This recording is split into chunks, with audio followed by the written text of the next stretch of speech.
I have a need for speed.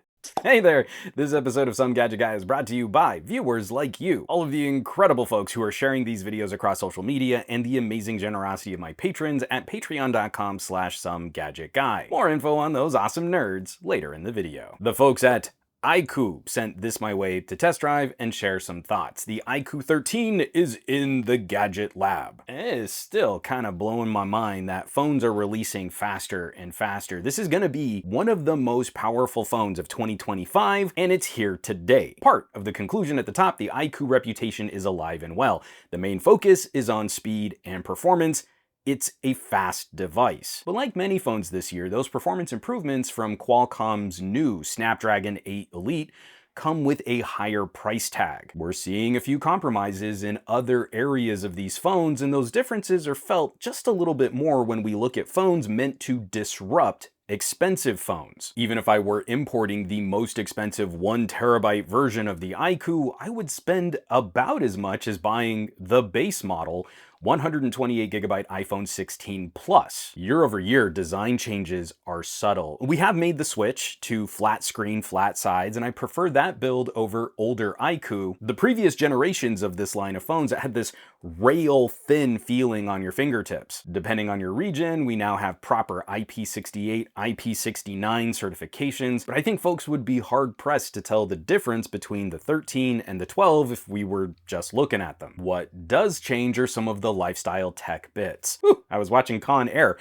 The screen is back up to a higher resolution panel, and we see the generational improvements to brightness. A small but nice perk over the 12, and ditto, that fingerprint sensor moving from an optical to an ultrasonic. Now, recent optical sensors have been really good, but ultrasonics are still held up as the more secure and accurate solution. It might change up how you use a screen protector, but I'm not sure how much that plays into a purchasing recommendation. For me being nerdy, it's just not quite as flashy as the Qualcomm Max fingerprint iQOO used in the 9 Pro, but the 13 is snappy and precise and fast to train. It's very good. The big upgrade year over year is the new chip from Qualcomm. The 8 Elite is a transition for using all big cores and switching away from ARM reference designs to the Orion cores. Second gen Orion, it's crazy to see CPU tech originally designed for servers get put in laptops and now being used in a phone. I've done a granular deep dive on performance comparing the 8 Elite in this phone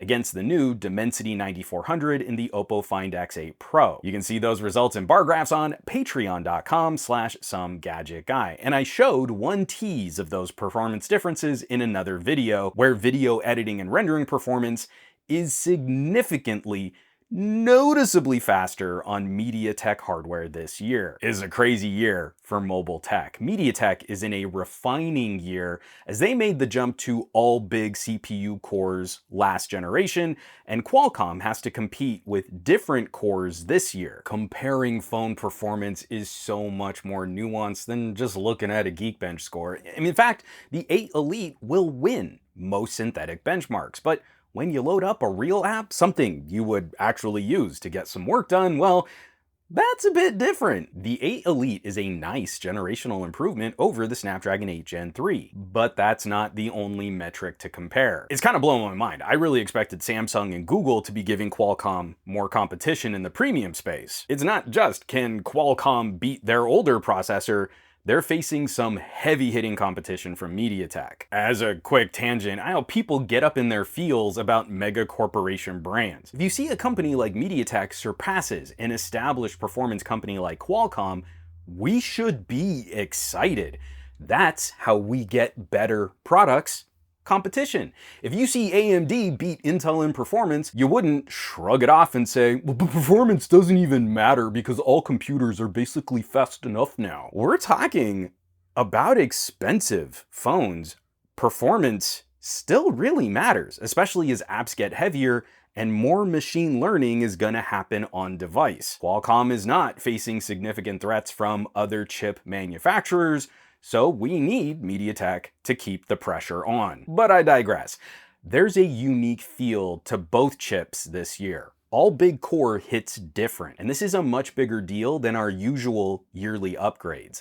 These chips can scale up to higher power draw, and that might potentially generate more heat, but they finish tasks so much faster that the chip can scale down, cool off, recover faster, and you end up using less power overall. And I'm not talking about opening Blue Sky and doing a little social media browsing. I mean actual computer grade work. I do a podcast mixing test with an hour of audio and WAV files, and the 8 Elite can finish mixing it down into an MP3 faster than my laptop can using proper desktop recording software. It crunches an hour of audio so fast, the phone doesn't have time to get warm. This means, though, that we do need to be a little careful with that peak performance, tasks that might run longer. We eventually will run into thermal throttling, and I talk about that more specifically in my Patreon article. But as a spoiler, as a general ballpark, you would need to know you were running complex tasks that pin the CPU to the maximum for well over 10 minutes before the thermal differences between Qualcomm and MediaTek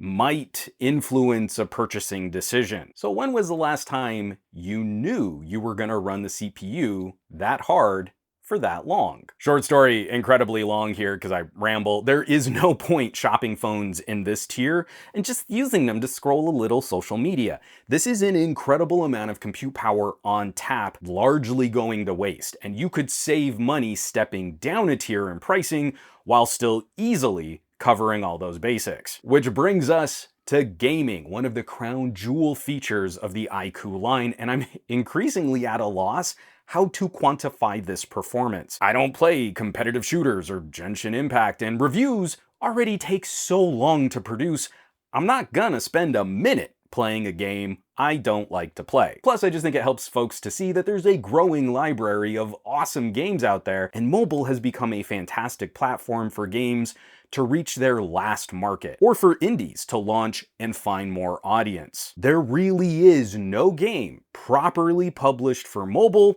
that's gonna give this phone a real challenge. We gotta go harder than that. As we improve emulation technology, I think the next stage is just gonna be measuring PC gaming emulation. I don't think that's currently in a state yet where we can apply it to a broad selection of consumers. I burn a lot of time just getting Winlator to work right with different settings. That's not fun. It's not something I can casually recommend to people as a legit mainstream solution. It's for tinkering. I can use it to compare performance between devices, but it becomes more a conversation about performance in the abstract, not something practical. This is another rambling section of my review. The iQOO is capable of doing things my Steam Deck can't. If only for the higher refresh rate OLED that's in this phone. Pin dead cells at 120 frames per second, and it looks so good. A precision platformer is totally deserving of that more fluid frame rate. We desperately need more developers to take mobile more seriously. I'm still waiting on Epic. They've got their game store. Let's see what we can really do with this stuff. But we're honestly not far from circumventing mobile developers and just getting PC games on our phones for ourselves. If developers won't do it, we'll do it ourselves. Oh, I got a bit Thanos there. Now, I like the overall software feel. FunTouch, the skin that Vivo and iQOO uses, I mean, it's a unique beast. It still feels to me kind of like a blend of Android 11 elements and newer animations. And we have add-ons and side panels, ways that we can shortcut. Quick little additions like these, I feel, are kind of table stakes at this point. And there's a whole new game engine control panel, ways that we can control the monster mode performance on this phone and get good feedback on how hard the phone is going. But what I'm happy to see over older versions of FunTouch are improved little gestures and conveyance. This is something I normally praise OnePlus for. Now, it's a little different here, but when we swipe up, now we can swipe an app to create a split screen effect. It's not a floating window like on Oppo or OnePlus. It toggles the split screen. And I like these features being gestures, and we see a clear indication that there's something the user can do in that swipe gesture. FunTouch has gotten a bit more fun. Of course, we're all riding the AI hype train. The photo gallery has flavors of tools we're seeing on most phones now. We can long press to select a subject and cut them out from a photo. There's better AI, image fixing, and eraser features. You can transcribe a voice note. And I'm still frustrated that these new features are a mix of on-device and cloud services. Select a subject in a photo, on-device performance. Smudge eraser, on-device. Circling to select something to erase, well, that needs a network connection.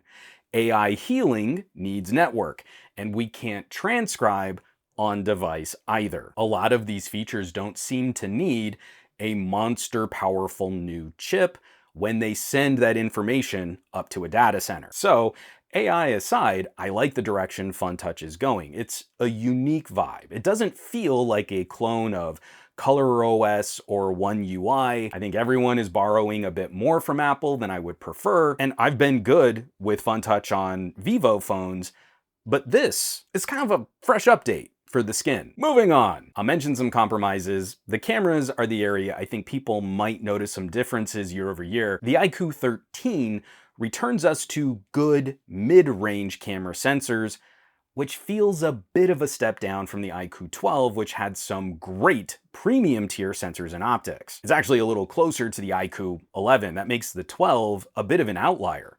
iQOO typically doesn't stack their cameras like that, and if you want the top class photography experience, that's when you move over to the Vivo X series. It is a little bit of a bummer though, where the iQOO 12 split the difference. The performance is good. The main sensor will handily go toe-to-toe with a Galaxy S24 Plus. We don't think Samsung's gonna change it up much for the S25 Plus. That's a capable performer in most situations. We know this kind of hardware well, and it is a good point-and-shoot solution. I'm honestly not as sad that we're going back on the main sensor size. The one that bums me out is the telephoto. The iQOO 12 had a 3x zoom and a 1/2-inch sensor. It was a lot closer to the excellent telephoto on the OnePlus 12. The iQOO 13 moves us back to a dinky little 1/3-inch type sensor and only a 2x zoom lens. That means the telephoto will perform poorer in dimmer conditions. We're at a weird place with the native focal length. If I do a shot at 1.9x zoom and a shot from 2x zoom, you probably won't be able to tell the difference. The iQOO also shoots solid video, 4K 30 on all 3 lenses, 4K 60 on the ultra-wide on the main sensor, and 8K 30 only on the main camera. Snappy performance with that Zeiss processing that we like on Vivo phones. It's a good point-and-shoot solution overall. It's kind of tough putting this into perspective if folks really aren't into photography, but looking at a cousin phone, you'd get pretty close to this with a phone like the Vivo V40 Pro. More of a mid-ranger phone, less powerful SoC, but a better telephoto sensor. That means for photography, the iQOO 13 camera feels more like a flagship killer than a full-on premium tier competitor. We want that big performance and we want to keep prices in check, so the cameras specifically, feel like there's a lot of Venn diagram overlap with more of a mid-ranger phone. That battery life, though, is pretty great. I was worried we were gonna get bigger batteries because the chips were gonna get more powerful and thirstier, but there's a lovely effect from the more powerful chip. These phones are really well behaved doing daily basic stuff. So they end up using less power for simple tasks. And we get a 20% larger battery. My normal battery tests, like streaming an hour of HD video. So I wanted to mix it up. I wanted to try something a little different. Normally I test at a medium brightness, like 200 lux. I just wanted to see what would happen at max user controllable brightness.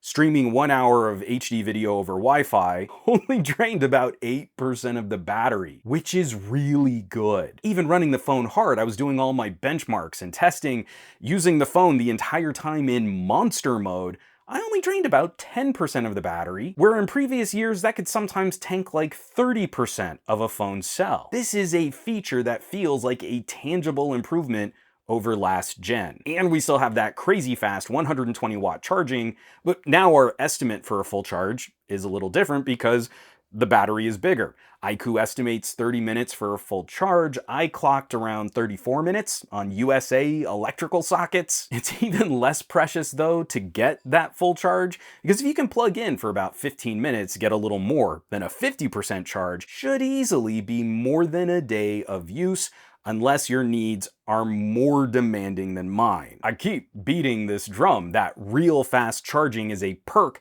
that completely changes your relationship with your phone. Numerous folks out there who could take a phone like this, only plug it in for like 20 or 30 minutes every 3 days. Lastly, as we talk about plugging a phone in, I was happy to see that there is video output support on the iQOO 13, where previous iQOO often lacked that feature. There's no desktop mode, but it is still handy being able to screen mirror. If you want to watch a movie, play a game, you can move to another display. And the phone is so powerful. It's fun seeing that performance on a bigger screen, combined with this battery. And being able to disable the screen in something like VLC, it's pretty great using this with my face displays. Make a little portable movie watching solution, and it lasts for a long time. I had plenty of battery left after a flight from Toronto to LA. So, wrapping this up, it requires a little nuance. I've largely stopped doing 1-year upgrade videos. It's exceedingly rare now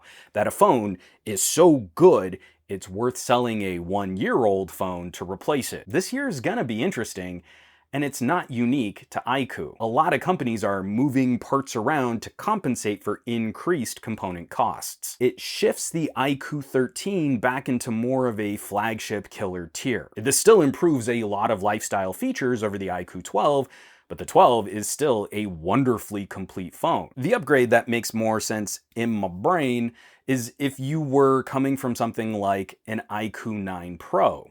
Because then the performance and battery life upgrades, well, those are gonna be incredible, and the cameras are just gonna feel like more of a side grade. Especially for the folks in my audience that aren't as concerned about the cameras, this is a beautiful overall experience. iQOO likes to deliver hot rods, and this is a phone that takes us as close to a gaming phone as we can get without adding all of the other gaming features like shoulder triggers and Mountain Dew fueled design accents. I would expect in a few regions this is going to be a really fun fight against phones like the OnePlus 13, where there's no longer as direct a connection between the two brands, but there's still a sense of how they used to be more related. If the mission is to deliver huge performance and big specs at a competitive price, the iQOO 13 totally delivers. So I'll of course leave some links down below where you can find more information on the iQOO 13, maybe shop one of these bad boys online. It is so much fun getting to play with options like this and see